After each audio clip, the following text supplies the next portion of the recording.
जैसे हम एक गाड़ी लेते हैं और उसकी ट्यूनिंग की ज़रूरत होती है, ऐसे ही इंसान को भी अपनी एक ट्यूनिंग की ज़रूरत होती है, लेकिन वो ट्यूनिंग कुछ अलग तरीके से होती है।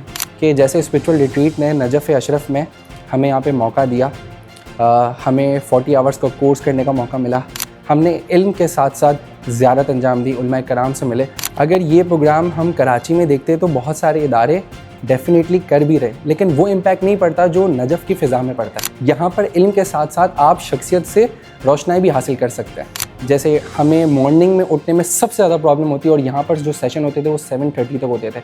एक तो रूटीन वाइज बहुत अच्छा हो जाता है हमारे लिए कि यार रूटीन सेट होना स्टार्ट हो जाती है कि हाँ यार, या अल्लाह कहता है कि रिस्क जो होता है ना आपको कब मिलता है, जब आप सुबह उठते हैं, सुबह से लेकर शाम तक वो टाइम पीरियड होता है। लेकिन हम क्या कहते हैं, ऐसा कोई अल्फाज ही नहीं कह सकता कि मैं जिन्होंने हर चीज़ के अंदर, हर शोबे के अंदर अपना काम अंजाम दिया हूँ। और मैं ये समझता हूँ कि एकेडमिक सेशंस जो होते हैं ना, वो उसकी अगर टाइमिंग्स हम थोड़ा सा और बेहतर कर सके, लाइक डेफिनेटली मैंने जो सीखा है टाइम मैनेजमेंट के हिसाब से, या एक जो बहुत ही एक अच्छा सेशन था मेरे लिए कि दुआ की कबूलियत।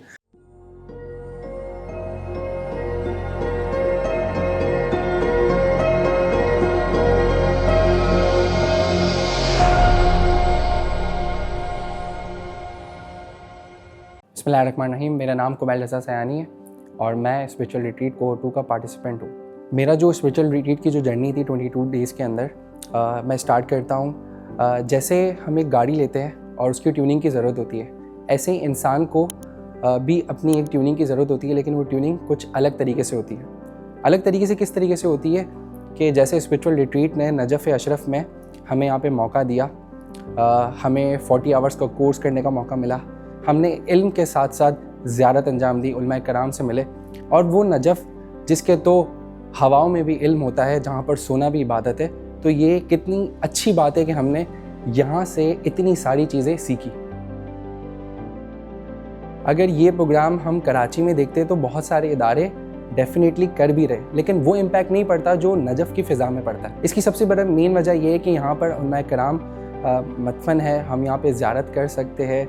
और वहाँ कराची के अंदर वो अलमिया नहीं है, वो कहते हैं ना कि हम लेके तो आ जाएंगे स्टूडेंट्स को, लेकिन वो एक दिन के अंदर 2 दिन के बाद वो बोर हो जाएंगे। लेकिन यहाँ पर क्या है, यहाँ पर इल्म के साथ साथ आप शख्सियत से रोशनाई भी हासिल कर सकते हैं।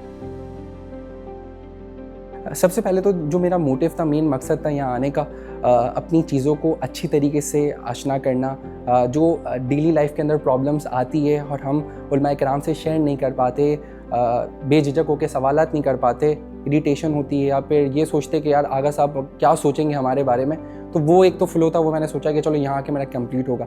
इसके अलावा जो डेली रूटीन होती है हमारी, जैसे हमें मॉर्निंग में उठने में सबसे ज़्यादा प्रॉब्लम होती है, और यहाँ पर जो सेशन होते थे वो 7:30 तक होते थे।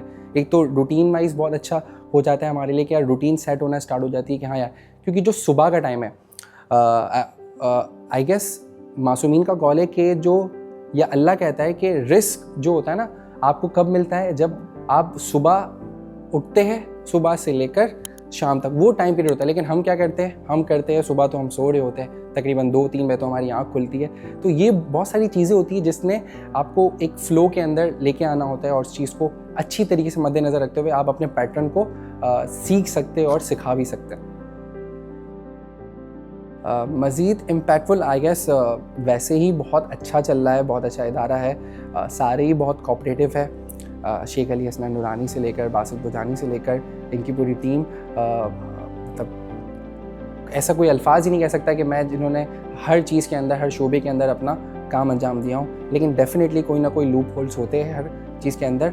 और मैं ये समझता हूँ कि एकेडमिक सेशंस जो होते हैं ना, वो उसकी अगर टाइमिंग्स हम थोड़ा सा और बेहतर कर सके, लाइक 9 बजे हो जाए या 8:30 तक हो जाए, जो स्लीपिंग आवर्स का टाइम पीरियड होता है ना, उस दौरान हमें मौका नहीं मिल पाता, हम प्रॉपर तरीके से सो नहीं पाते।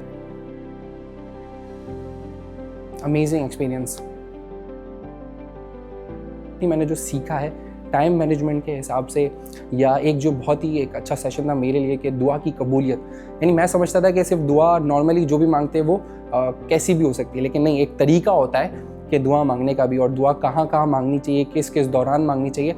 ये मैंने बहुत ही अच्छा पॉइंट में लेके जाऊँगा कि दुआ मांगने का भी एक अच्छा तरीका होता है।